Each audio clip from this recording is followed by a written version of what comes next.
please welcome to the stage United States Senator of South Carolina, Tim Scott.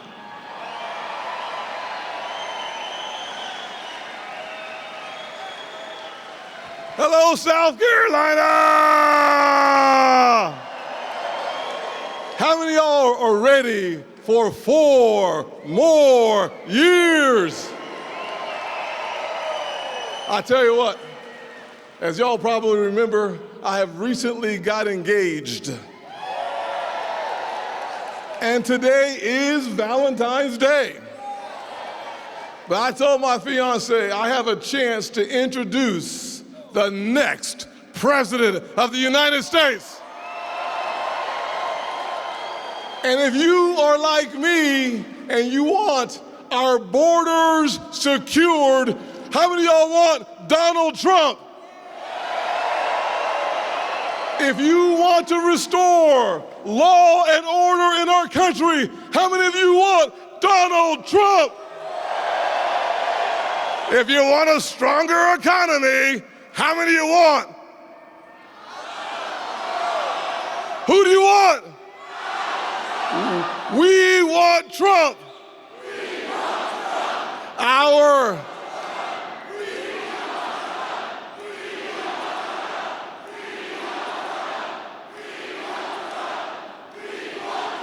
Help me welcome the next President of the United States, Donald Trump. And I'm proud to be an American, where at least I know I'm free. And I won't forget the men who died, who gave that right to me. And I gladly stand up next to you and defend her still today. 'Cause there ain't no doubt I love this land. God bless the USA.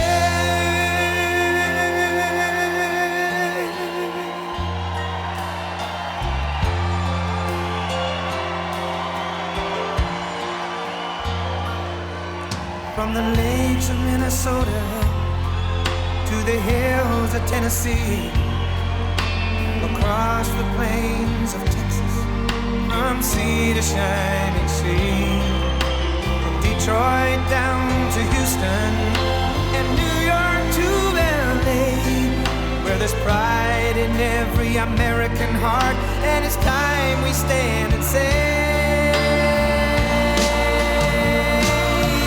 that I'm proud to be an American, where at least I know I'm free. And I won't forget the men who died, who gave that right to me. And I gladly stand up next to you and defend her still today. 'Cause there ain't no doubt I love this land. God bless the USA.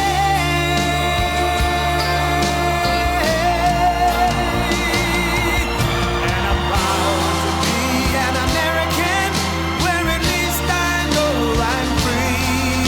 And I won't forget the men who died, who gave that right to me. And I gladly stand up next to you and defend her still today. 'Cause there ain't no doubt I love this land. God bless the USA.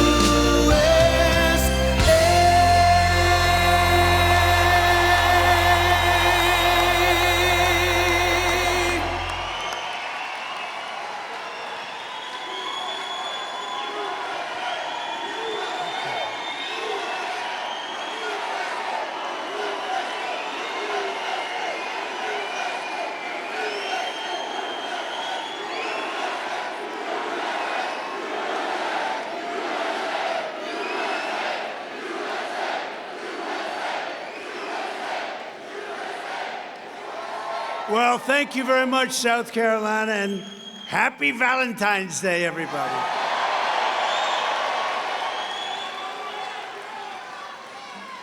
Your great state is getting a lot of news lately. We're doing very well. We're up about 65 points. Is that enough? 65. I'm thrilled to be back in this beautiful state with thousands of hardworking, God-fearing American patriots. And thanks to proud citizens like you, last month we won Iowa by the largest margin in GOP history. That's a long time. And then we won New Hampshire with more votes, listen to this one, than any candidate has ever gotten in either party. Other than that, we didn't do very well there, right? We got more votes than any candidate. Think of that. What an honor. So many years it's been going on. What an honor. Last week, we won the Virgin Islands in a landslide, and then we won over 99% in the Nevada caucuses with more votes than anyone has ever gotten in the Nevada caucus. So there's something going on, and now we're going to win a gigantic victory in just a few days, if you think about it. Next week, sort of. I guess you could say sort of next week. In South Carolina. Thank you. The primary is Saturday, February 24th, but in person. Early voting is underway right now, so go and vote. I think we're going to have a big victory. It's looking very good, looking very strong. In fact, a lot of people are saying, what the hell is she wasting her time for?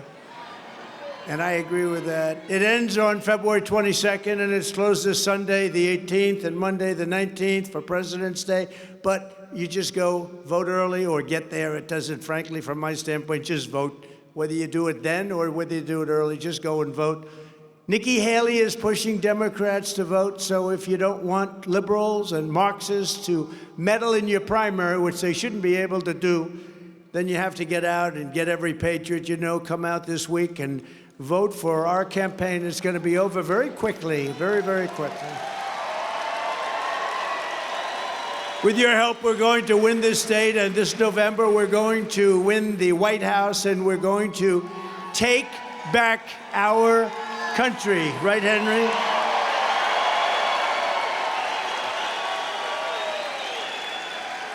One of the most important issues in this race is which candidate can rescue the American economy and save the American dream. You don't hear about the American dream for quite a while.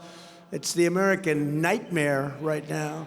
Under the Trump administration, you were far better off. Your family was better off. Your neighbors were better off. Your communities were better off. And our country was a lot better off than it is today. Today, our country is going to hell. It's going to hell. Nobody's ever seen anything like it. Millions and millions of people pouring in from places unknown.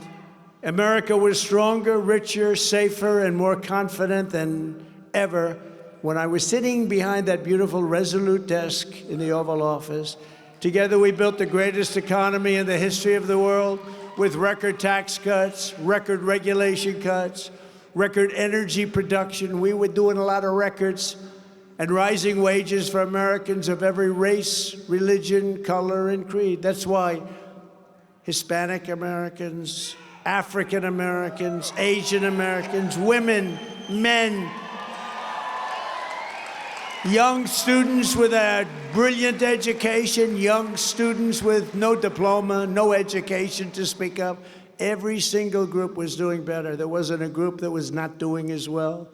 But then crooked Joe Biden came in and began waging an all-out economic war on our great middle class. That's what's happened, by the way. That's what's happened. Let's compare the smoldering records of Bidenomics. How about that name, Bidenomics? With the incredible success we had just 3 years ago under President Trump on Maganomics. You ever hear that term? I just heard it. And I like it. I said, let's use it every once in a while. Let's use it in South Carolina. Under Biden, we've had a 3-year inflation rate of over 30%, and inflation was higher than expected. Yet again, you see, they just announced the numbers 2 days ago. It's back. 60% of Americans are now struggling to pay for their groceries. You didn't have that. And as Crooked Joe himself foolishly pointed out on Sunday, it's not just that prices are getting higher, it's that packages are getting smaller. Thank you for telling that, Crooked Joe.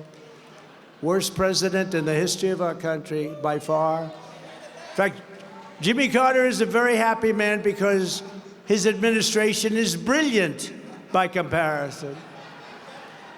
Under my leadership, you had virtually no inflation, and there was no such thing as Joe Biden's shrinkflation. You ever hear that one? Shrink. That's his new name he comes up with. Under Crooked Joe, energy prices have reached the highest in history, and gas prices have reached $5, $6, and even $7 a gallon. And now it seems like they're going up again. They're doing everything they can. They'll use anybody, send it around. They want to do anything they can. But after the election, they can't. We can't let them win. We're not going to have a country. But after the election, if a tragedy happened, like happened 3 years ago, that was a tragedy, what happened. That was a tragedy. Look what's happened to our country. Our country's gone to hell. But if a tragedy happened, you'd see prices, energy prices go up double and triple. 3 years ago, under my leadership, we had energy independence and soon would have had energy dominance. We're going to be dominant all over the world. We were behind Saudi Arabia, Russia. Within the first year, we were way beyond them in terms, we have more liquid gold under our feet, just think of it, than any other nation. And we don't want to use it. They want to go all electric cars. Isn't that a great idea? They don't go far. They don't go far. I had gas, think of the gasoline, gas prices, and we had some times where it was below this number, $1.87 per gallon. Think of that. Doesn't that sound good? You could buy those big, beautiful trucks. Now you say, let's get a little one. Thanks to Bidenomics, the 30-year mortgage rate has hit a 22-year high, the highest in over 22 years. Average mortgage payments now a brutal $3,322 a month. When I was president, the average monthly mortgage payment was $1,700 a month, nearly 50% less than what you're doing right now. You had a savings with me of $19,000 a year. That's a lot. And this is an affordability crisis. Remember, under Crooked Joe Biden, credit card debt is the highest in history. Never been higher. That's a tragic number. Over $1 trillion for the first time ever. It's never been even close to that. 62% of Americans now report living paycheck to paycheck. Under President Trump, Americans liberated themselves from debt by paying off roughly $150 billion from their credit cards, the only major decline in decades, the first time in decades that it was happening. And while Crooked Joe likes to brag about the stock market, the truth is his record is horrendous when you correct for inflation, which is an amazing number after adjusting for all that has taken place over the last couple of years. But think of it, with all of the inflation and everything else, the stock market is up just 8% total for the entire period. By contrast, under my leadership, the stock market was up by an astounding 62% with inflation almost at zero, 62%. In short, Crooked Joe Biden did our economy exactly what he did to our border. He's done it to our economy and our border. Have you ever seen anything? Look, forget about speeches. Have you ever seen anything where millions of people are allowed to pour in? Millions and millions. He inherited an amazing success from me. He wrecked it almost immediately, turned it into something resembling much worse, actually, not resembling, much worse than a third world nation, a banana republic. There's never been a border in the history of the world that's looked anything like this tragedy. It's a tragedy. And he can shut it down. All he has to do is say, close the border, we got to get our country straightened out. And he doesn't want, he wants to have some phony legislation passed, which actually makes it worse. But with your vote, we're going to save our economy and we're going to bring our country back from hell. That's where it's been. That's where it's been. The next Trump economic boom will begin on November 5th, 2024, right?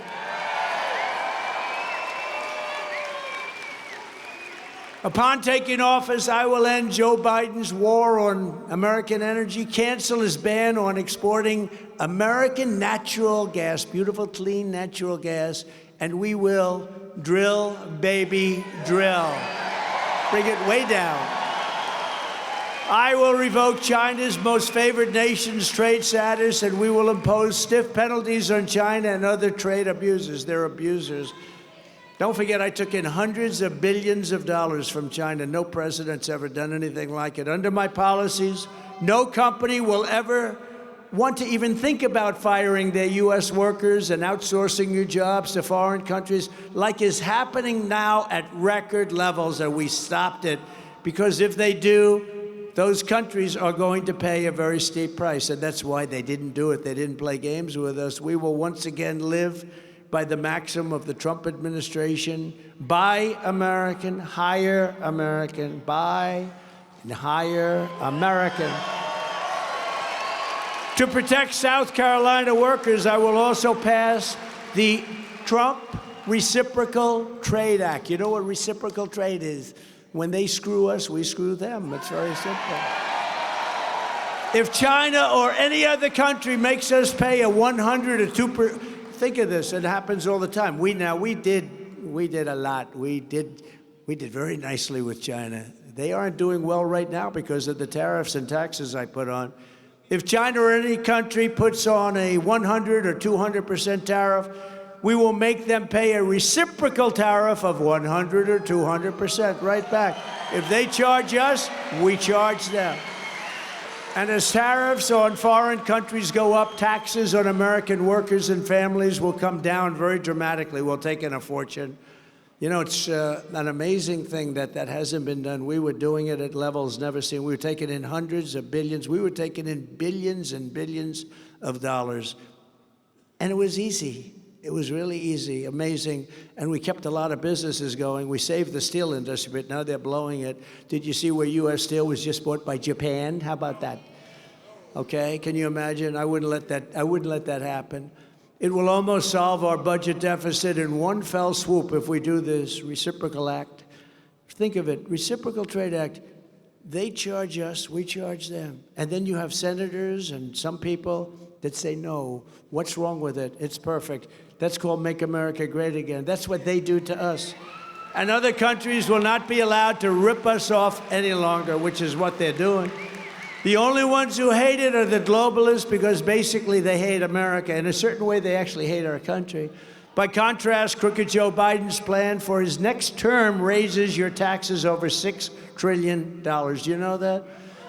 Including a colossal tax hike, this will be the biggest tax hike in history for you, the people in this room and everybody else.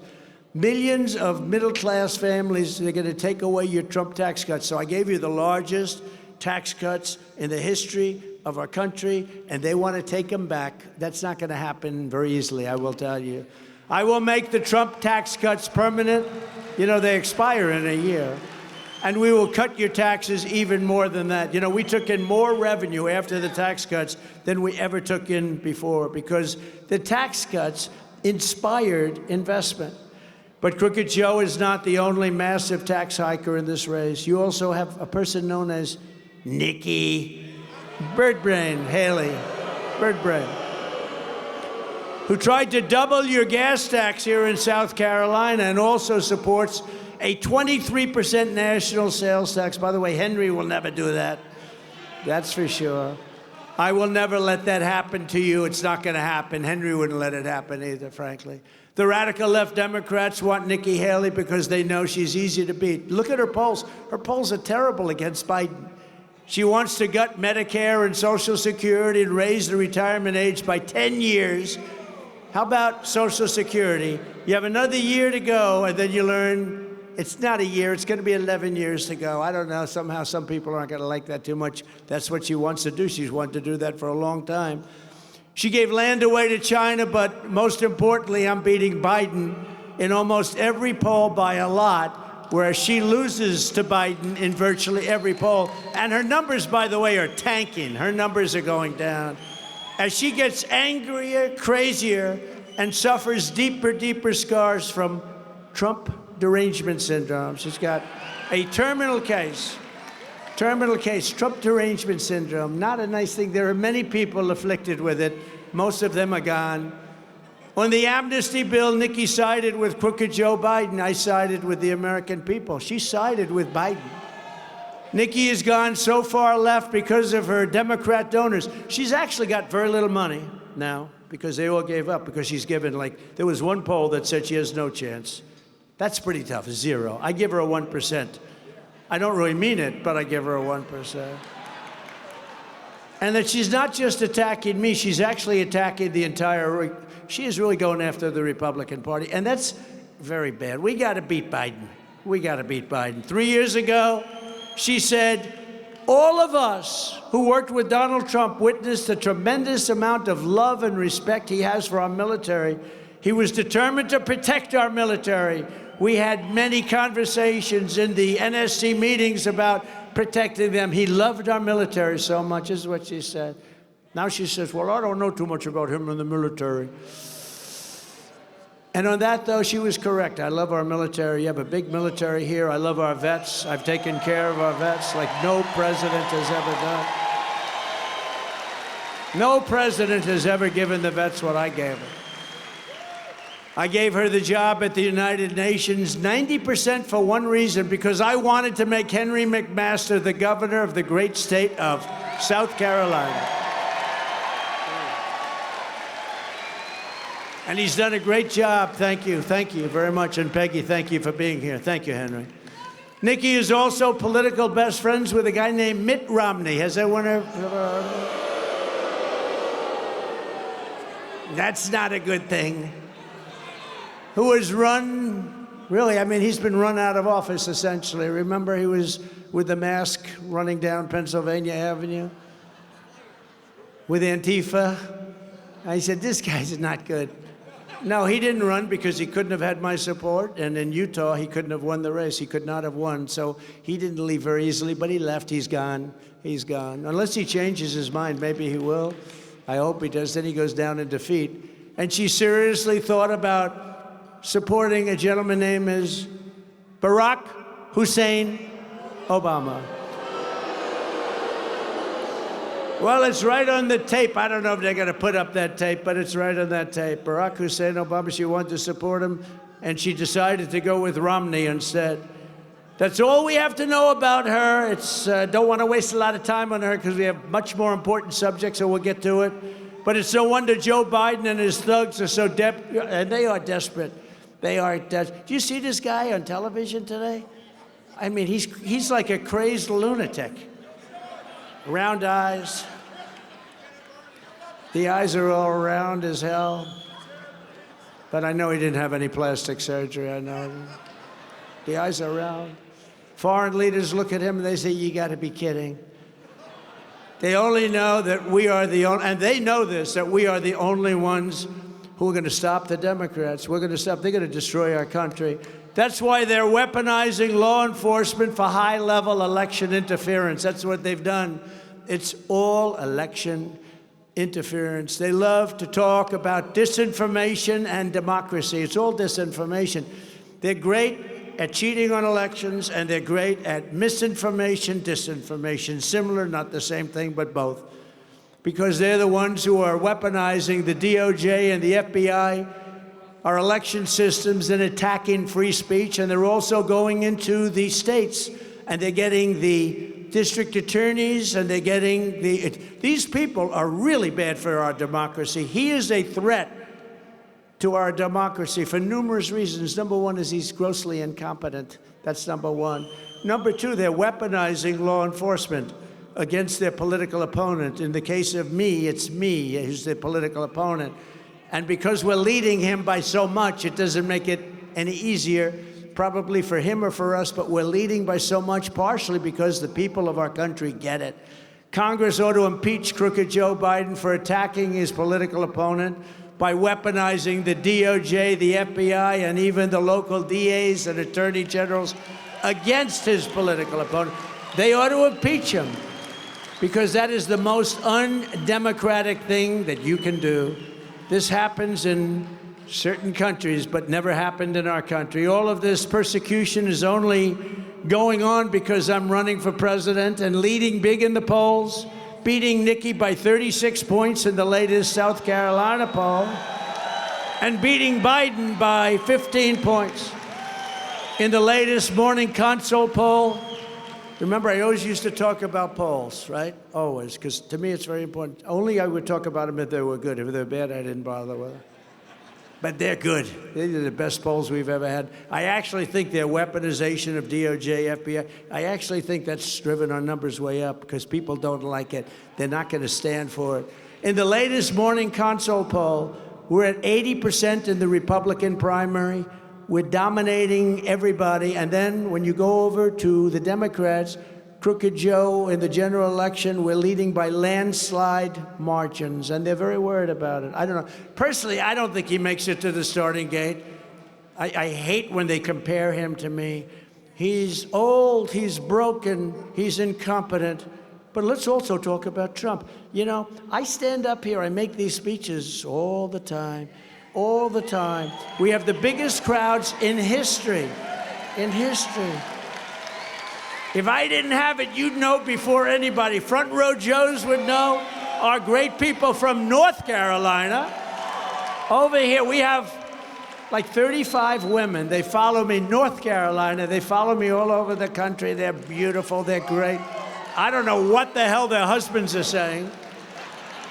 This is, I think, their 117th stop. But Front Row Joes, you may even top it, right?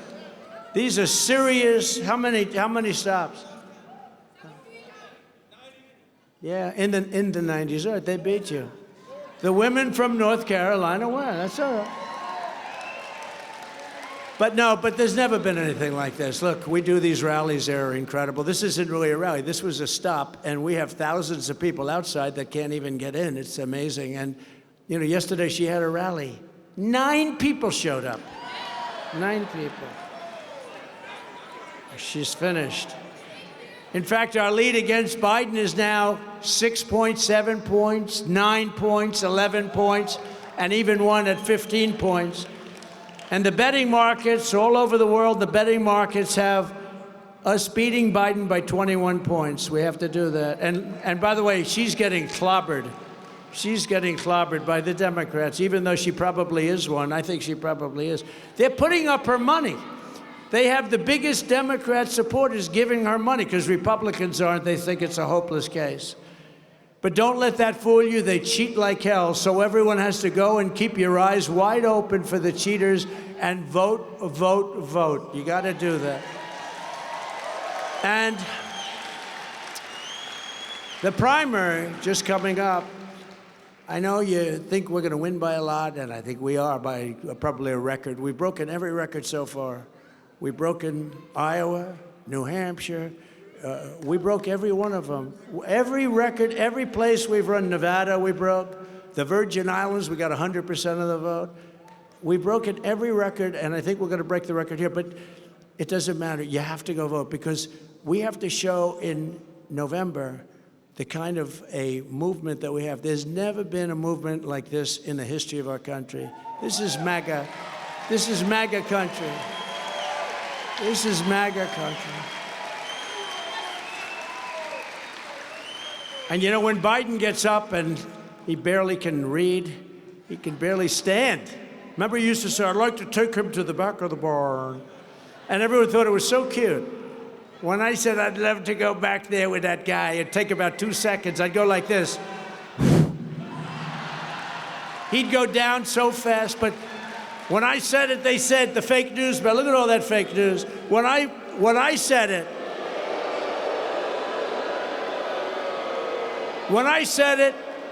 they said, he's a fascist, he's a fascist. When he said, oh, isn't that nice? When I said it, they said he's a fascist. No, I'm not a fascist. They also said, years ago, remember Hillary Clinton? I don't call her crooked anymore. I use that term for Joe. We don't need to. We don't care about her so much. To me, she's beautiful, Hillary. She's a very beautiful woman. But when I was talking and speaking and all the things that we do so beautifully, so nice, you know, it's very interesting. I've never had an empty seat, right? This place is packed, they're all packed. I never get credit for being a great speaker. I don't know if I'm a great speaker or not. Who the hell knows? I never get credit. Right? I never get credit. I don't know. Henry thinks I'm a very good speaker. But you know, No, every rally, like this one, turns out they're all rallies, because if we have 1,000 people, 10,000 people show up, they're all rallies. But they come by the thousands. We never have empty seats. We never have anything empty. We usually have to put screens like this outside so people can see. We did it in Nevada. We did it in New Hampshire. We were going to do it in Iowa, but it was 40 degrees below zero in Iowa. And by the way, the electric cars were not working too well. They don't work well in cold weather, and that was seriously cold. I had to walk from here to like the stairway that Joe Biden can't find. See the stairway over there? Can never find. Where's the stair? Here was moves. His move. And yet they're going to show it. Every time I show it, I get in trouble. You know why? Because these fake news people, who are among the most corrupt people in the world, it's true. They say, look, Donald Trump could not find his way off the podium. So I imitate Biden, and in one case there was a wall, like that. A lot of times we have people back there. Do it. And these are the front row Joes they've seen. But here's the risk. Whenever I do it on the newscast, Donald Trump had a hard time finding his way off a platform. There were 5 different stairways. 1, 2, 3, 4, 5. It's real easy. He's the only guy in history that cannot find it. But when I do it, they show it at night. They show me mimicking him, and they say, Donald Trump could not find his way off the platform. These are very dishonest people. When I say, Barack Hussein Obama is the president of the United States, meaning there's a lot of control there, because the one guy can't put 2 sentences together. So I say, Barack Hussein Obama. Remember Rush used to go, Barack Hussein Obama. You go, Barack Hussein Obama. But he'd do that. Rush, do we miss Rush? Yes. But when I say that Obama is the president of our country, blah, blah, blah, they go, he doesn't know that's Biden. He doesn't know. So it's very hard to be sarcastic. When I interpose, because I'm not a Nikki fan and I'm not a Pelosi fan, and when I purposely interpose names, they said he didn't know Pelosi from Nikki, from Tricky Nikki. He didn't know. I interpose, and they make a big deal out of it. I said, no, I think they both stink. They have something in common. They both stink. And remember this, when I make a statement like that about Nikki, that means she will never be running for vice president. She will never be running for vice president. Remember that. There are things you can say about people. Do you ever see where, you're really hitting one person, they're hitting you, but it goes to a level. But we're at the level now, I am in particular, bird brain and lots of other things. There are things that when you say that you're never going to have her, so I hope nobody wants her, because I think she's absolutely terrible. She's terrible. So you're never going to have her, and I don't think anybody's very devastated. We do have a lot of great people, by the way. We do have a lot. He's screaming, Tim Scott. By the way, I tell Tim's here someplace. I tell Tim, because I watch his campaign, and you know the truth, it was a beautiful thing in a way. He's a modest person.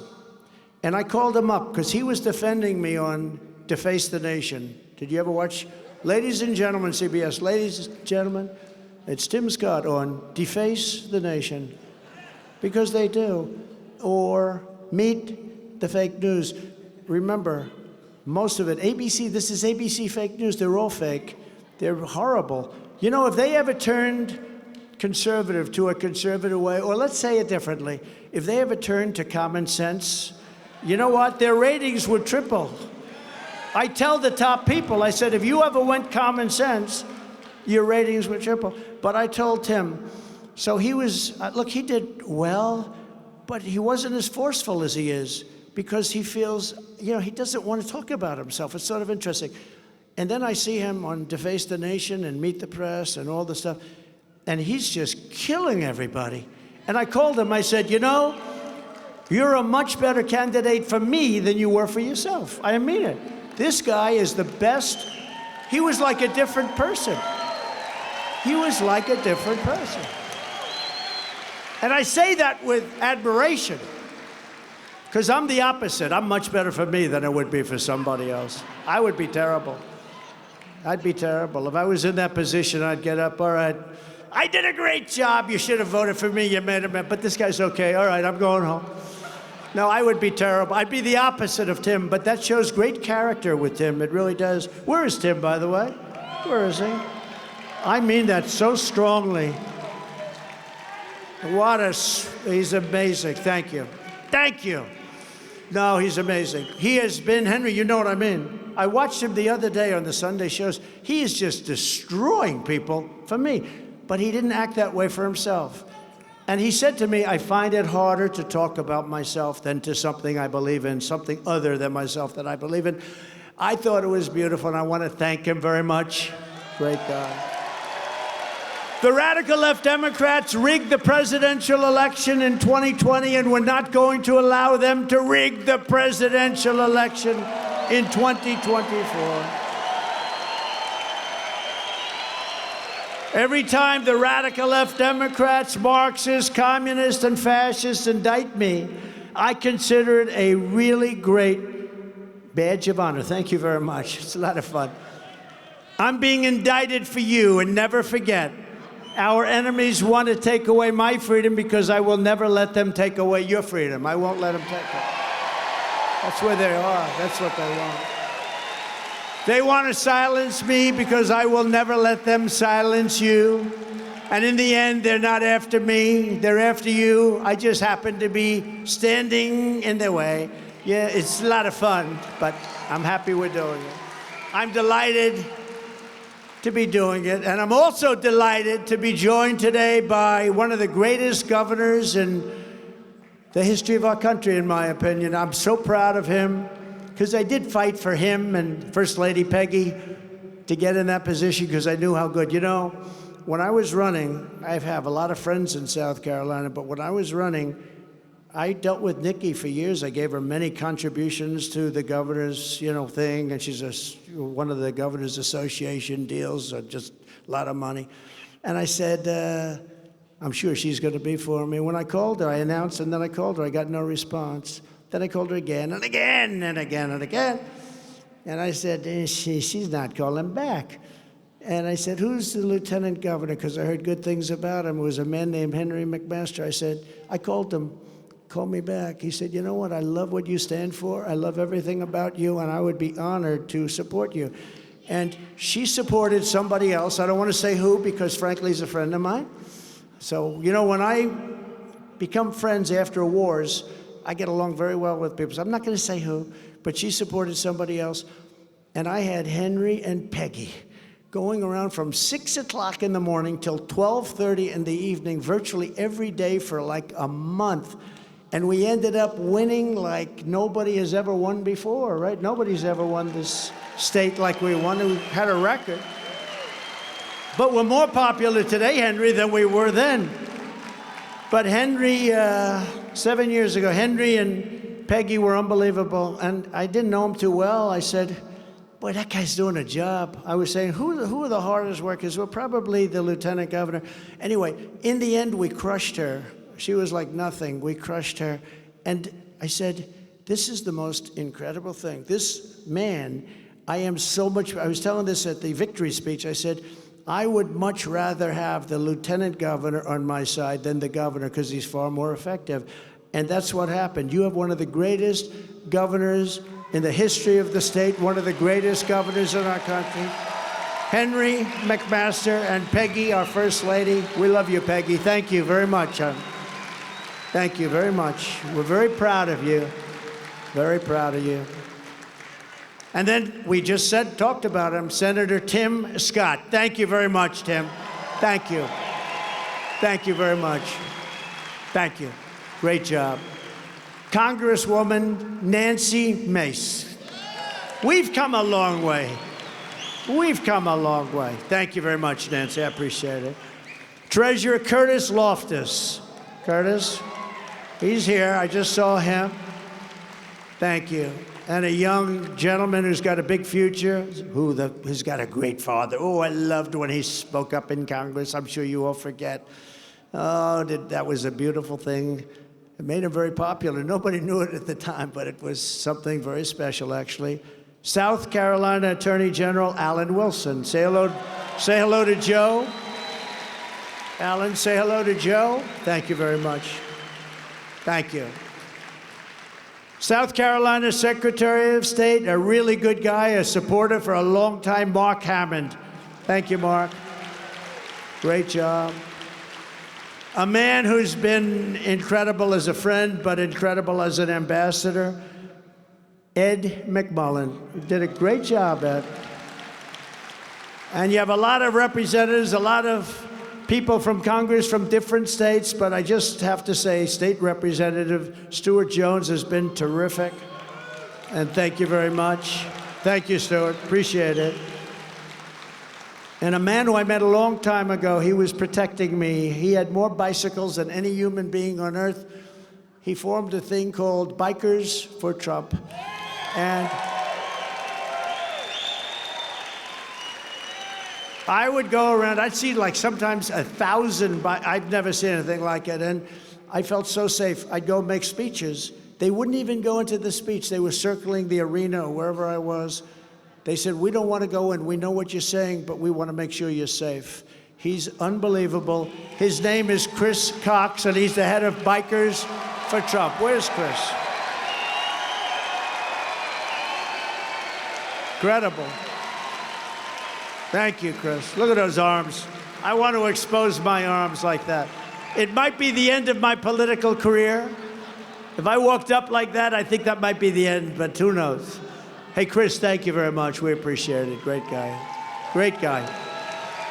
From the very first day that we take back the White House from crooked Joe Biden, and he's the most crooked president we've ever had. He's the most incompetent president we've ever had.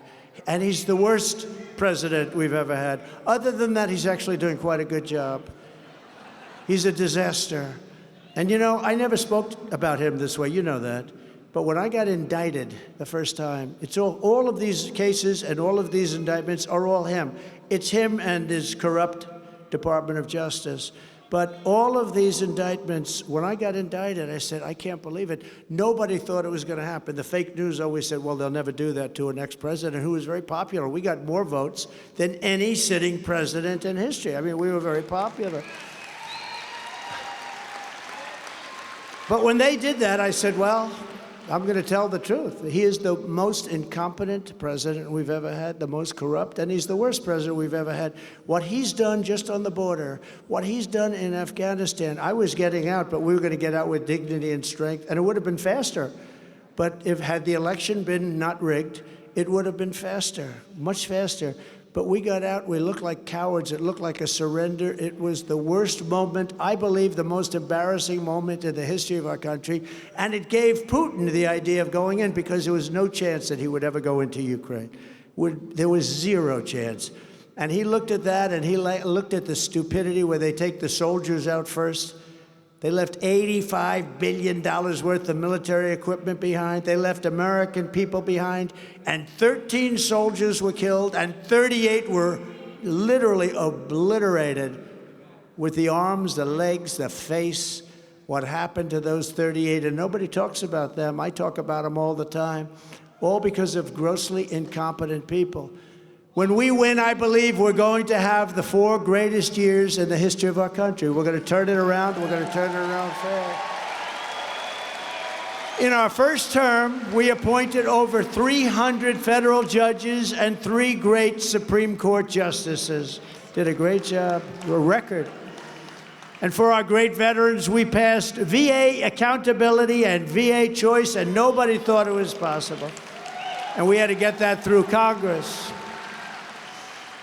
We had accountability, we had choice. You know, we had thousands of people, Henry, thousands and thousands of people in the VA who were sadists and who were thieves and who were bullies, and they were horrible to our vets who weren't in prime time for themselves. If they were, they wouldn't have been harassed like they were harassed. But we had 9,000 people, over 9,000 people. They couldn't get rid because of civil service statutes and requirements. And I got that knocked out in Congress, and they fired about 9,000 savage, horrible people. And then we got choice, where, think of it, you had people waiting on line in the VA for days and weeks and months, sometimes with a very simple problem, simple ailment. And I said, I have an idea, a great idea. I told a group of experts, they were all sitting, about 20 guys, 20 people, and they're sitting in front of me. I said, I have a great idea. Why don't we do this? If they can't get good service from the doctors in the VA, and by the way, they're great doctors, what they do is unbelievable. When you see them take a soldier who got just blown to pieces and frankly put them back together brilliantly, it's amazing. Couldn't have been done 5 years ago. But when you see the work they do, but you can't get to the doctors because of the administration and what they're doing.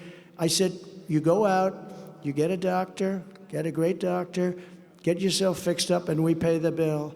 And nobody believed I got that through Congress. I got it through Congress, and we're saving thousands and thousands of people. Those two things, choice and accountability, were fantastic achievements. And, we got a 92% approval rating in the VA. Nobody else has ever got more than 50%. People don't know that. So the vets definitely like me, and I like them too. We fully rebuilt the U.S. military and created Space Force, first time in 78 years. And the Space Force is a big deal, by the way. No, there's some. Are you from Space Force by any chance? I think. Boy, they were very happy back there. Oh, I see. Good. That's great. Thank you very much. That's very nice. And we got our allies to pay their fair share and bringing in over $400 billion to NATO. They weren't paying their bills. You've been reading about it. I've been saying, look, if they're not going to pay, we're not going to protect, okay? And Biden has said, oh, this is so bad, this is so terrible, that he would say that. No. If they're not paying their bills, and most of them weren't when I got there, and when they asked me a question, they said, does this mean one of the heads of one of the countries, at that time we had 28 countries, of which 7 were paying their fair share, which was still low, but 7.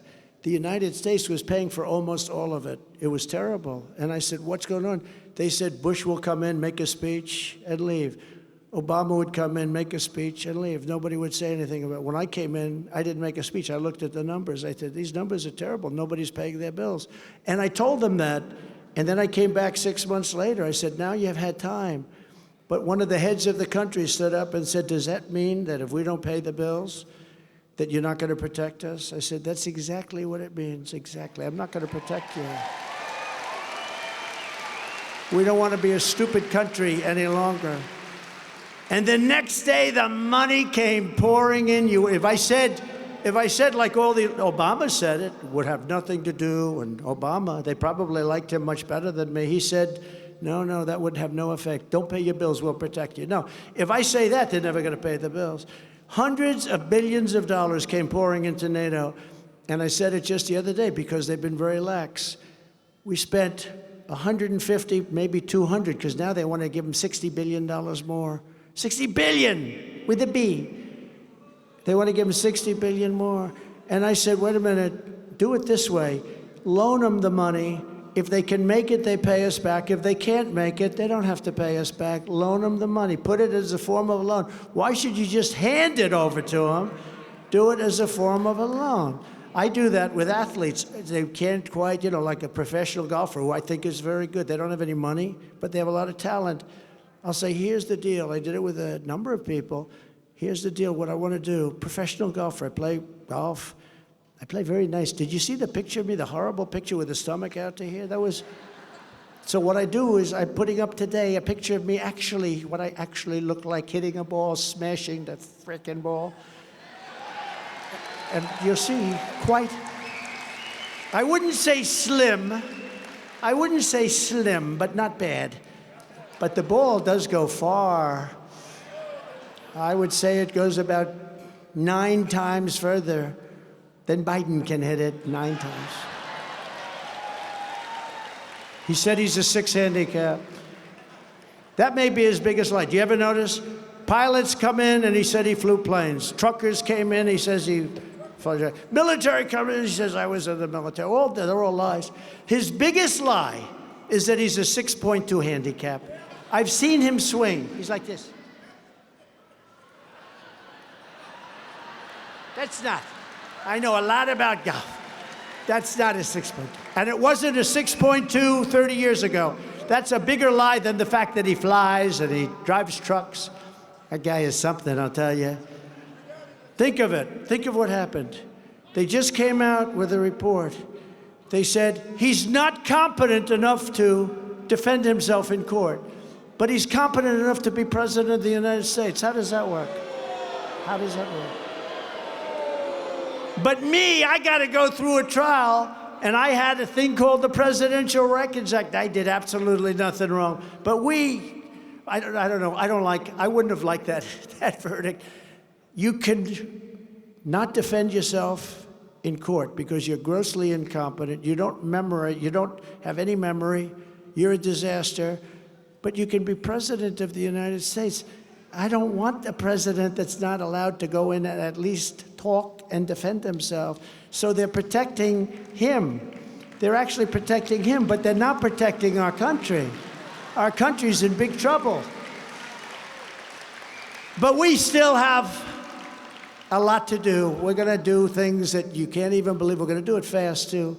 Under Biden, 19 out of 30 other NATO members do not even pay the bare minimum of 2%. Think of that, of GDP. You're supposed to pay 2% of GDP, which is a very low number. I thought it should go up to 4%. Meanwhile, we're sending colossal amounts of our own weaponry and ammunition to Ukraine and money, including over 760 tanks, fighting vehicles, and armored personnel carriers, 35,000 grenade launchers and small arms, and over 100,000 anti-armor missile systems. Do you remember a year ago when Biden made the statements that we have no ammunition? This stupid guy. He's saying, even if it's true, you don't say it. You don't say it. He said, remember, he was at a news conference. I thought it was one of the classics. We have no ammunition because we've sent it all to different countries, in particular Ukraine. How do you say that? When I rebuilt the military, every warehouse was stocked. We had so much ammunition, we didn't have enough warehouses. We had the opposite problem. But he said, we have no ammunition. And I said, even if it was true, you just don't say that. Don't bring it up. That's a subject you don't want to, and you go get the ammunition fast. But what's happened to our military with the wokeness and everything else is a disgrace. It's only woke at the top, by the way. Don't forget, I took out ISIS, and I took them out fast. And then we didn't go into wars. First time in 72 years, I took out ISIS, got rid of the worst savages in history. I got them out. I knocked them out. We knocked them out faster. They said it was going to take 4 years. It took me 3 months, less than 3 months. Our military is great. General Raisin Kane, our military is great. And our military is being dangerously drained and depleted while our own border remains wide open. So we're all over the place, everywhere but where we should be. We have to be on our border. And I built, in fact, it was today, they finally put it up. I built 571 miles of wall. That's a lot. That's much more than I said I was going to build. I then bought another 200 miles that would have taken approximately 3 weeks. It was all set to install.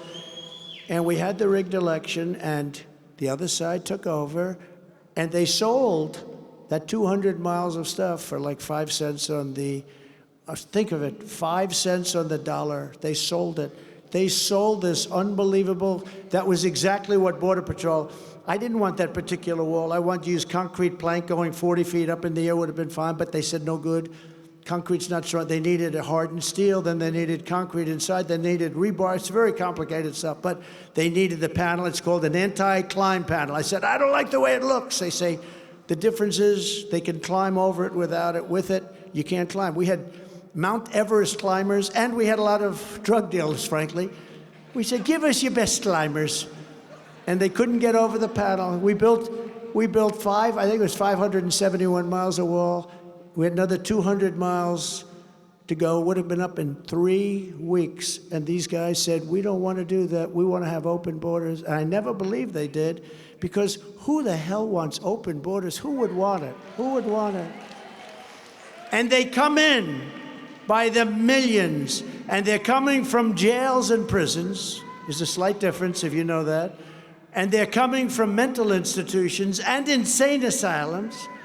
There was a man in the paper not so long ago, I guess a psychiatrist who worked in one of the mental institutions in South America, and he was sitting reading a newspaper. They were interviewing him. He said, you know, I've never had time to read a newspaper. It's a luxury because I work 29 hours a day. He was saying more than, I better check that, because, you know, when I say 29, meaning they worked more than 24. But if I say 29 without a perfect, you know, meaning more than 24 to you fake news people. They work 29 hours a day. They'll say, he thought that a day has 29 hours in it. Oh, they are so bad. They're a big part of the problem of our country, by the way, I gotta say. A big part, the fake news. But he said, I work 29 hours a day. I work all the time. That's all I ever did. But now I don't have to work very much, because almost everybody in this a mental institution, almost everybody in our institution, you could see he loved it, actually. Loved what he did, but he said, I have nothing to do, because they've all been brought to America. They've all been brought to the United States. These are mental patients. These are some very sick people, too. Very, very sick, dangerous people. And he was complaining. He was not complaining. I mean, I think he understood it. But he said they won't be given the care that we gave him. He was a little, you know, torn, to be honest. But he said they're very dangerous people. But they've all been brought to America. And if I were one of the guys in South America, or all over the world, by the way, this is not just South America. They're coming in from the Congo. They're coming in from Africa, Asia, South America. They're coming from the Middle East. Many, many people are coming in. They're coming in from Yemen. We're bombing Yemen. Here we go with the bombs all over the place again. That will never happen. You know that Israel being attacked would never have happened. You know that Ukraine would never, ever have happened. Would never have happened. You know inflation would never have happened. But before I even arrive at the Oval Office, I will win the presidency. I will be doing things that will be amazing. Like, I will get the war between Russia and Ukraine settled forthwith. It'll be settled very quickly. President Putin of Russia has just given me a great compliment, actually. He's just said that he would much rather have Joe Biden as president than Trump. Now, that's a compliment. A lot of people said, oh, gee, that's too bad. No, that's a good thing. And of course he would say that. Look, I'm the one that stopped Nord Stream 2, probably the biggest pipeline anywhere in the world. But immediately, Biden, think of it, Biden immediately, I stopped it. It was dead. It was a dead deal. It was going all over Europe, to Germany in particular, going to be the biggest deal they ever made. That was the biggest deal they ever made. I stopped it. It was stopped dead. He got into office, and he immediately approved it. I said, I can't believe it. I'm sitting back there. I say, I couldn't believe it. But he did stop immediately the Keystone Pipeline in our country. So he approved the pipeline for Russia in Europe, where they're sucking all of the money out of Europe. Think of it. We're defending Germany and all these countries. They're not paying their bills. Germany's paying just a minor fraction of what they're... And yet they're buying oil and gas in billions and billions of dollars a month. They're buying oil and gas from Russia. So they're paying Russia a lot of money. We're there defending them. And the whole thing is screwed up. But I stopped Nord Stream 2, and he approved it right after I left. So Putin is not a fan of mine, actually. You remember when they used to say, oh, Trump, you know, they had a body language person on CNN fake news, and they had me and Putin together, and they said to the expert, well, who's the dominant force? And the expert said, as you know, I've analyzed it, I've spent a lot of time doing it, and I don't think you're going to like the answer, but President Trump is the dominant force. Said that. I don't know if it's true. I don't know if it's true. Remember, we both walked on, but I got along good with him. But he doesn't want to have me. He wants to have Biden, because he's going to be given everything he wants, including Ukraine. That's a gift. He's got a gift. He's going to have his dream of getting Ukraine because of Biden. The whole thing is just crazy. Biden has given him the only president in the last 5 that hasn't given Russia anything is a president known as Donald J. Trump. You know that. I don't have to go over the list. But Biden is going to give him Ukraine. The way it's looking to me, it's terrible. So Putin came out and he said, I'd much rather have Biden be president. I said, well, that's insulting. And then I said, wait a minute, that's actually a very good thing. I think I'll mention it tonight at the speech in front of the people of South Carolina. The war, that's a war, and it's, you know, I think everyone agrees. A lot of Democrats agree. They say, well, I agree that that would never happen, but that's a war that never would have happened if I was president. Under the Trump administration, we will return to peace through strength. Remember when Hillary Clinton, during the debate, remember those debates? Oh, they were great debates. Only Rosie O'Donnell, remember that is? That brought the House down. They were great debates. But you remember she said, he'll start a war. He's a very militaristic person. He's going to start a war. Look at him. He's going to... I said, no, my personality is going to keep us out of war. That's what happened. Our personality kept us out. Again, the first, and I think they said 72 years it didn't start a war, other than we got rid of ISIS. We knocked the hell out of them. 3 years ago, we had the most secure border in U.S. history. We ended catch and release. We built 571 miles of border wall. We got Mexico to send 28,000 soldiers to our border free of charge. You think that was easy? I said to Mexico, we need 28,000 soldiers. They laughed at me. I said, don't laugh. You're going to give them to me.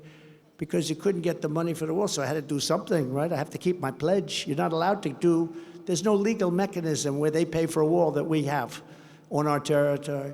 So I said, that's okay, we'll think of something else. We want 28,000 soldiers. So they laughed, no, no, no, we will not do that. I said, yes, you 100%. No, no, no. Then, and the president, who I like a lot, actually, I like him. He's a socialist, but I like him, nevertheless. And he said, no, we can't do this. I said, send your representative. I don't want to really negotiate with you. It's disrespectful. Send your representative. So they sent this very handsome guy, comes into Washington. I was with a woman from the State Department. I asked Tom Homan and Brandon Judd, they're great. I said, give us a top 10 list of things that you want. I'll get every one of them. They said, you'll never get them. We've been trying to get them for years. I said, just give me a list. I'll get every one of them. I guarantee you that. So this guy comes in, very handsome guy, beautiful suit. In fact, I was going to ask him, who's your tailor? I like it very much. And I said to him, we need 28,000 soldiers. We need remain in Mexico. We need catch and release in Mexico, not in the United States. We call it catch and release Mexico version, not catch and release U.S. version, where they drop them.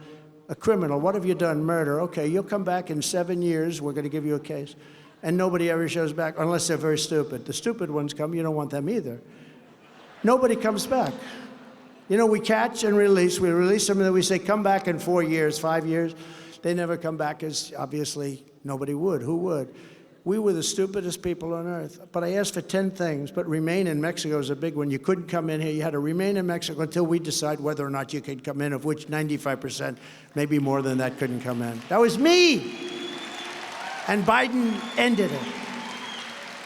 So I said to this handsome guy, I said, no, we need 28,000 soldiers immediately. I'm building the wall. The wall will take care of itself, but we need them especially during the wall. No, no, no, we will not do that. Yes, you will. No, you won't. We won't do it, sir. He said, no way. I said, way. You're going to do it? I said, I guarantee you you're going to do it. I guarantee you. He's looking at me like, is this guy crazy? I told him no. And I said, I guarantee you you're going to do it. Because I have before me a document, and the document says, this was a Friday evening, it says on Monday morning at 7 o'clock, a tariff will be imposed on all of the cars and all of the other billions and billions of dollars worth of stuff that you send into our country. You know, they stole 32% of our automobile manufacturing business. And by the way, with the head of the auto workers, they're going to do it again with his all-electric car mandate, because those cars are all going to be built in China. Okay? What they've done to the auto workers, United Auto Workers, they're all going to vote for me, because I'm going to bring all that business back. I'm going to bring it all back, because we're going to impose tariffs on cars coming in from foreign countries And they're going to have to build those cars in our country. And they're going to hire United Auto Workers and a lot of other auto workers that you have right here in your great state. But they want to take all that business away. So I said to him, you're going to do this? And he said, no. I said, here's the story. Monday morning, 7 o'clock. He said, sir, you don't mean that. I said, no, I totally mean it. I'm ready to sign it right now. I actually had the document done. Do you want me to sign it or not? He said, may I take 5 minutes and call my president? I said, absolutely. Comes back in about 2 minutes. Sir, we would be absolutely in love with giving you 28,000 soldiers, sir. We think it's a wonderful idea. We will give you Remain in Mexico. We will give you all sorts of titles for the bad. You know, we have a lot of sick people, and we want to take care of people, but we don't want them infecting our people. Does that make sense to you? They have a lot of very sick people coming in. Now we have everything coming in. They gave up everything. They gave up Remain in Mexico. And the other day I saw where Mexico wants $10 billion just to talk to the United States. They wouldn't be saying that to me, I can tell you right now. We have stupid people running our country. We've had for years, and we broke it up, and then we had a crooked election, but we're going to come back stronger, bigger, better. We're going to do a better job than anyone's ever seen before. Under Biden, we now have the worst border in the history of the world.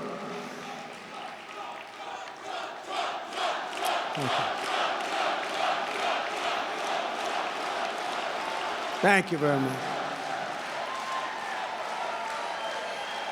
Thank you very much. This is a lively group. This is a lively group, Henry. Thank you. Thank you. Wow. Thank you. I think Nikki's in big trouble, big trouble. Who wants her? Who the hell wants her? No, we had the worst border in world history. There's never been a border. I say it all the time. You take a third world country, you take a banana republic, there's no way a thing like this ever happened. They would fight with sticks and stones. They wouldn't allow that to happen to their country. There's never been anything worse than our border. And you know, the biggest victims, I just started saying this because I realized these are the biggest victims. It's millions and millions of people. They're pouring into our country. The biggest victims are African Americans, Hispanic Americans, Asian Americans, people that want a job, people that really feel they want a job. They're getting decimated in their hourly wages. It's happening already. And you know, another big victim group, it's not so much down here, you don't have too many of them, frankly, but the unions are going to be destroyed. The auto workers are going to be destroyed. The Teamsters are going to be destroyed because they get big hourly wages. And let's say that that's fine, but they're not going to be able to compete when these people are coming in, and they're coming in at levels never seen before. Unions are going to be totally decimated, a lot of the workers in our country. But the worst devastation is going to be the African American and Hispanic American people. They're going to be decimated. So I have an extra thing, you know, because the crowd is so crazy tonight and so large. It is crazy. You got to see what's going on outside. If you want, you know, we do a thing called the snake. Does anybody want to hear it, or should we just get on with it? Yes? Yes? We'll do it? Oh. What the heck? It's a couple of more minutes. We got plenty of time, right? So are you ready? That's right. He said he's been here. He's been waiting all day. He'd like to hear it. They happen. This front row, I'll tell you, front row Joes, they become very famous people, actually. So you know what this is. This is a song that was written many years ago, and I changed it around a little bit and made it toward really immigration, because we're taking in so many dangerous people, and bad things happen when you do that. You take in dangerous people, it's going to end up biting you. On her way to work one morning, down the path along the lake, a tender-hearted woman saw a poor, half-frozen snake. His pretty-colored skin had been all frosted with the dew. "Poor thing," she cried, "I'll take you in and I'll take care of you. Take me in, O tender woman, take me in for heaven's sake. Take me in, O tender woman. sighed the vicious snake. She wrapped him up all cozy in a comforter of silk and laid him by her fireside with some honey and some milk. She hurried home from work that night, and soon as she arrived, she found the pretty snake she'd taken in had been revived. Take me in, O tender woman, take me in for heaven's sake. Take me in, O tender woman, sighed the vicious snake. She clutched him to her bosom. You're so beautiful, she cried. But if I hadn't brought you in by now, you truly would have died. She stroked his pretty skin again and kissed and held him tight. But instead of saying, thank you, ma'am, the snake gave her a vicious bite. Take me in, O tender woman, take me in for heaven's sake. Take me in, O tender woman, sighed the vicious snake. I saved you, cried the woman, and you've bitten me, but why? You know your bite is poisonous, and now I'm going to die. Shut up, silly woman, said the reptile with a grin. You knew damn well I was a snake before you took me in. That's what's happening to our country. That's what's happening to our country. That's exactly what it is. It couldn't be more accurate. It's sad. In a way, I hate doing it even, but people like hearing it. They've heard it 500 times. I only do it probably once every 10 times, but I gave you the option. But you know, it's very accurate, actually. That's exactly, we're waiting, we're sitting ducks. Terrorists are pouring into our country. Nobody's checking anything. Drug dealers pouring in. And you're never going to solve the drug problem unless you have a death penalty for drug dealers, because you're just kidding yourself. Ladies and gentlemen, I'd like to launch a blue ribbon community. Beautiful blue ribbon committee of socialites from New York, California, and all over the country to tell you about drugs and the drug problem. They can't do it. They're not going to be able to do it. The only thing that works is the death penalty. Don't forget, a drug dealer kills anywhere from 500 maybe to 1,000, but 500, a minimum of 500 people during his or her lifetime. 500 people. And you know, when I was in China, I used to get along great with President Xi, and I'd say, do you have a drug problem? No, we don't. Like it was a stupid question I'm asking. I said, you don't have a drug problem, why? He said, quick trial. I said, what's a quick trial? We catch the drug dealer, we gave him a quick trial, and we execute him, and we no longer have any problems because all those people have come to the USA. They have no drug problem. They have no 1.4 billion people, they have no drug problem. We have a drug problem with them because they send fentanyl in and they weren't going to do it anymore. We had a deal worked out. They weren't going to do it. They were going to give the maximum penalty for anybody making fentanyl, sending it into the United States. But when I got out and Biden, who can't put two sentences together, came back in, when he came in, it all died. We were all set to make that deal. And he had to make that deal or we were going to stop trading with him. We're going to stop trading because he's killing hundreds of thousands of our people, worse than a war. Hundreds of thousands of our people are dying each year with fentanyl, mostly made in China and coming through the southern border. Now it's pouring in at 15 times the pace that it was just 3 years ago. It's pouring into our country. It's cheaper to buy fentanyl than it is to, and other drugs, than it is to buy candy. Candy is more expensive. On day one, I will terminate every open borders policy of the Biden administration, and we will begin the largest domestic deportation operation in American history because we have no choice. We will restore law and order to our country, and I will direct a completely overhauled DOJ, which is right now corrupt, to investigate every radical, out-of-control prosecutor in America for their illegal, racist, and reverse enforcement of the law. And I am also going to indemnify all police officers and law enforcement officials throughout the United States to protect them from being destroyed by the radical left for taking strong action on crime. We have to let them immediately start working on crime. You saw today another group of wonderful people were killed in Washington, D.C. We're going to fix Washington, D.C. We're going to make it crime-free. We're going to take it over by the federal government. We're going to run it properly instead of these third-rate politicians that are destroying it. We're going to move the homeless out. We're going to make it beautiful again. We're going to get rid of the graffiti. We're going to redo the roads that are falling apart. We're going to get rid of the garbage on all the roads. It's a horrible place right now. It's a death trap for anybody that walks into Washington, D.C.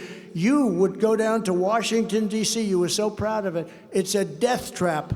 We're going to take it over, and we're also going to rebuild our cities into beacons of hope and safety and beauty, better than they have ever been. We'll work with Democrat mayors. They're all run by the Democrats, unlike Nikki Haley, who doesn't have what it takes and never did, actually.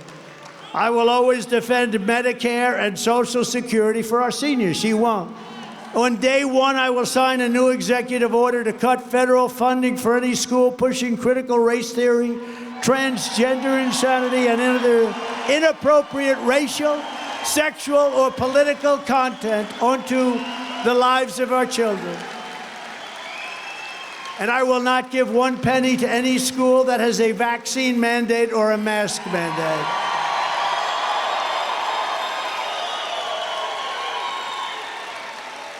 And I cannot believe I have to say this. It's embarrassing to even say it. 5 years, 10 years ago, I can't even imagine this, but I will keep men out of women's sports. Is that okay? Unbelievable. Unbelievable. And fully uphold our great Second Amendment. Nobody took care of our Second Amendment. During that 4-year period, nothing happened with our Second Amendment. We will protect innocent life, and we will restore free speech. And I will secure our elections. Our goal will be one-day voting with paper ballots and voter ID. Very simple. But until then, Republicans must win. If you took the 10 worst presidents in the history of the United States and added them up, they would not have done near the destruction to our country as Joe Biden and the Biden administration have done. There's never been anything like this happen. It's not even the same country that we knew. And believe me, they are a threat to democracy. They are a serious threat. They are the threat. They like to talk. You know, let's see, how do we beat Trump? Because they have nothing to run on. So they're going to run on Trump. That's okay with me, because I think we have the greatest movement in the history of our country. MAGA, MAGA, make America great again. So if you want to save our country, if you want to save America, then you have to go and vote. Remember, the primary is Saturday, February 24th, and in-person early voting is underway right now. If you need details, it's sc.donaldjtrump.com. Don't wait. Go cast your ballot right away. So, we're coming to the end of a beautiful evening in a beautiful place. In conclusion, together we're taking, somebody said here, keep going. No, don't stop. Don't stop. Don't stop. Don't stop, please.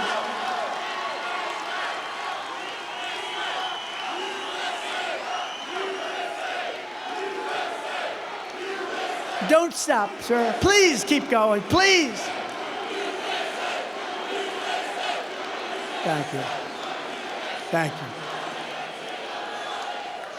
Thank you very much. Well, it shows you're desperate to hear from somebody, because this other guy never gets up and talks. If he talks for like a minute, he goes, It's like, it's crazy. You know, a friend of mine said, I saw a poll, you're up 9. He's not a politician, he's not into politics at all. I said, how come you're only up 9? And 9 is a lot for a Republican, because they have a built-in vote. The lowest they can go is 39%. He's at 32. It's almost impossible. In other words, the lowest they can go is 39, and he's at 32. But he was saying, how come you're only up? I said, because they have different, we're not going to talk about them because I think a lot of those people are going to vote for us, actually, so I'm not going to talk about it. But they have a built-in constituency like you wouldn't believe. We don't. We have to run the entire East Coast. We have to run the Midwest. We have to get Texas. We love Texas. You know, we're leading bird brain in Texas by a number that's never been seen before. We're at 89-7 with a few undecided. 89-7. We love Texas. But together we're taking on some of the most menacing forces and vicious opponents our people have ever seen. But no matter how hateful and corrupt the communists and criminals we're fighting against may be, you must never forget this nation does not belong to them. This nation belongs to you. This is your home, this is your heritage, and our American liberty is your God-given right. It's your God-given right. From Columbia to Clemson, from Greenville to Garden City, from Lexington to Charleston, we stand on the shoulders of South Carolina heroes who crossed the ocean, settled the continent, tamed the wilderness, laid down the railroads, raised up those great skyscrapers, won 2 world wars, defeated fascism and communism, and made America the single greatest nation in the history of the world.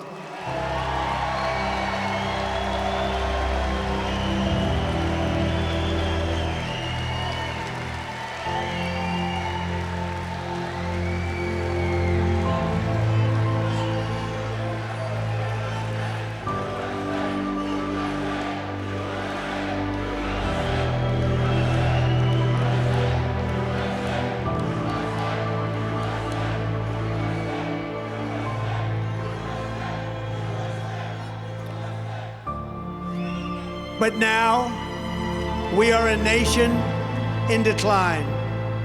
We are a failing nation. We are a nation that has the highest inflation in 50 years, where banks are collapsing and interest rates are skyrocketing. Likewise, we are a nation where energy costs have reached the highest levels in our history. We are no longer energy independent or energy dominant as we were just a few short years ago. We are a nation that is begging Venezuela and others for oil. Please, please, please help us, Joe Biden says. Yet we have more liquid gold under our feet than any other country anywhere in the world. We are a nation that just recently heard that Saudi Arabia and Russia will be reducing their oil production while at the same time substantially increasing the price. And we met that threat by announcing that we will no longer be drilling for oil in large areas of Alaska and elsewhere on our land. We are a nation that is consumed by the radical left's Green New Deal, yet everyone knows that the Green New scam is fake and will lead to our destruction. We are a nation whose leaders are demanding all electric cars despite the fact that they don't go far, cost too much, and whose batteries are produced in China with material only available in China when an unlimited amount of gasoline is available inexpensively in the United States, but it's not available in China. And now we are a nation that wants to make our revered and very powerful army tanks the best anywhere in the world, all electric, so that despite the fact that they are also not able to go far, fewer pollutants will be released into the air as we blast our way through enemy territory in an environmentally friendly way. And they also want to make our fighter jets with a green stamp of energy savings, though losing 15% efficiency, but allowing us to keep our enemy's atmosphere clean of emissions as we viciously and unceremoniously attack them at levels never seen before. Who are these people that would do this to us? Who are these fools? Who are these people who would ruin our country? We are a nation that ended oil exploration and production in the U.S. just as the price of oil reached an all-time high. What other country would do such a stupid thing? Who would ever be so self-destructive as this? Can we be energy independent and even dominant? Yes, oh yes, quickly, says President Donald J. Trump. We will be energy independent again very quickly. We are a nation that surrendered in Afghanistan, leaving dead soldiers, American citizens, and $85 billion worth of the finest military equipment in the world behind, and also abandoning Bagram, one of the biggest military bases in the world, and only 1 hour away from where China makes its nuclear weapons. And we are a nation that allowed Russia and Ukraine to fight, killing hundreds of thousands of people, and it will only get worse. It would never have happened with me as your president, and for 4 straight years, it didn't happen. Likewise, the horrifying attack on Israel would never have happened.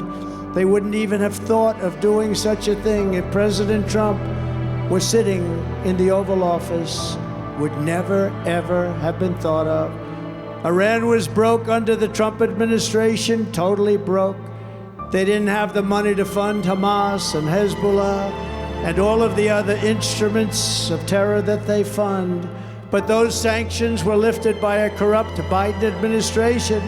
And now Iran is a rich country again, with $200 billion and another $6 billion for hostages and $10 billion for electricity to Iraq. All compliments of the incompetent Joe Biden administration. And China with Taiwan is next. We are a nation that allows radical left terrorists to violently attack our cities, leaving behind massive destruction and death. And nothing happens to the criminals that do these terrible things. There is absolutely no punishment. But when people who love our country protest the January 6th in Washington, D.C., they become hostages unfairly imprisoned for long periods of time. We are a third world nation now that has weaponized its law enforcement against the opposing political party like never before. We've got a Federal Bureau of Investigation that won't allow bad election-changing facts to be presented to the public, and which offers $1 million to a writer of fiction about Donald J. Trump to lie and say it was fact, where Hunter Biden's laptop from hell was Russian disinformation, and the FBI knew it wasn't, but 51 intelligence agents said it was, and a Department of Justice that refuses to investigate egregious acts of voting irregularities and fraud.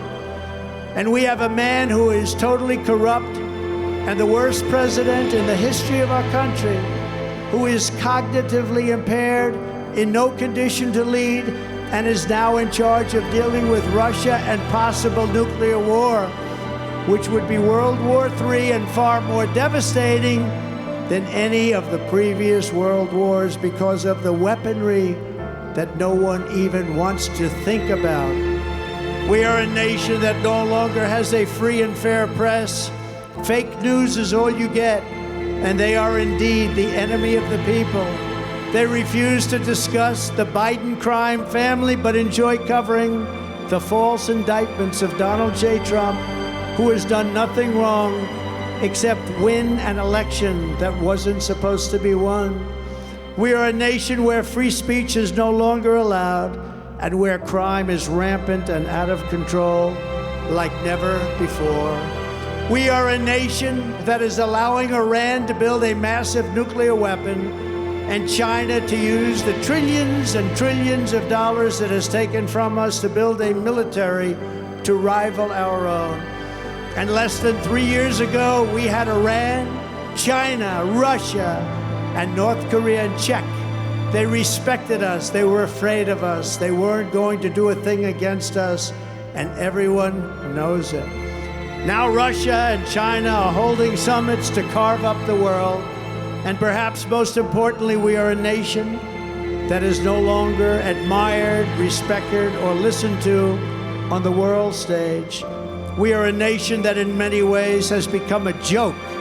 And we are a nation that is hostile to liberty, freedom, faith, and even God. We are a nation whose economy is collapsing into a cesspool of ruin, whose supply chain is broken, whose stores are not stocked, whose deliveries are not coming, and whose educational system is ranked at the very bottom of every single list.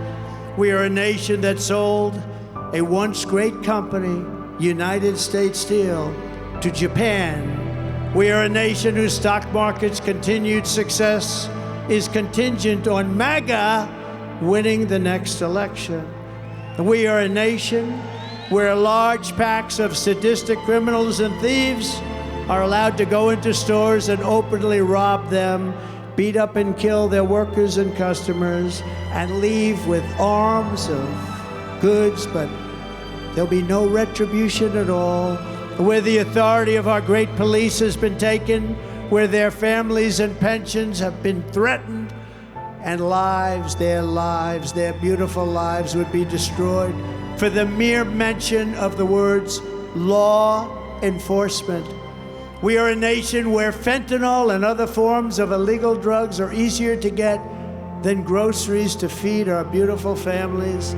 We have become a drug-infested, crime-ridden nation which is incapable of solving even the simplest of problems. We will institute the powerful death penalty for drug dealers, where each dealer is responsible for the death during their lives of more than 500 people or more. Mothers will never again be forced to watch their children overdosing and hopelessly dying in their arms, screaming, "What can I do? What can I do? My child, my child, my child." We are a nation whose once revered airports are a dirty, crowded mess. You sit and wait for hours and then are notified that the plane won't leave. They have no idea when it will. Where ticket prices have tripled, they don't have the pilots to fly the planes. They don't seek qualified air traffic controllers anymore, and they just don't know what the hell they're doing. We are a nation that screens its citizens viciously at all ports, but if you're an illegal alien, you're allowed to flow through our southern border totally unchecked. Dangerous as hell, but totally unchecked. Let them be free, let them be free, claims Joe Biden. We are a nation that has lost its confidence, willpower, and lost its strength. We are a nation that has quite simply lost its way. But we are not going to allow this horror to continue. 3 years ago, we were a great nation, and we will soon be a great nation again.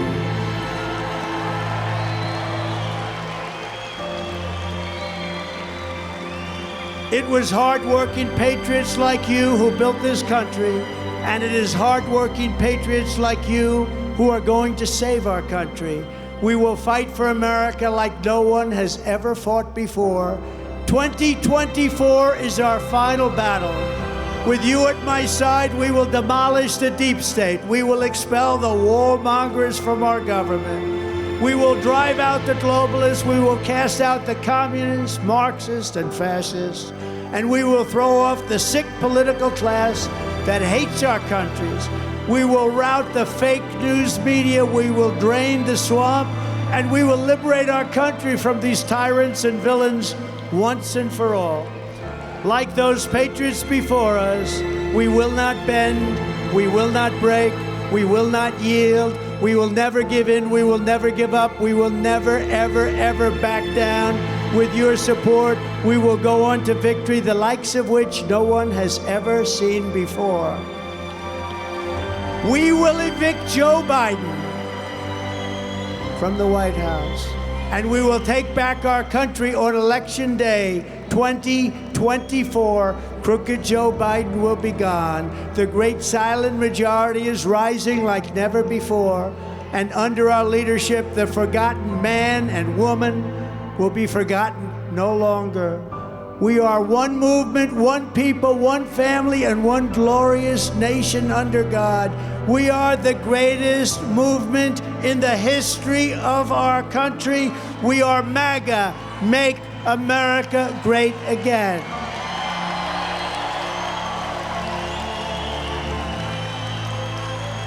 Together, we will make America powerful again.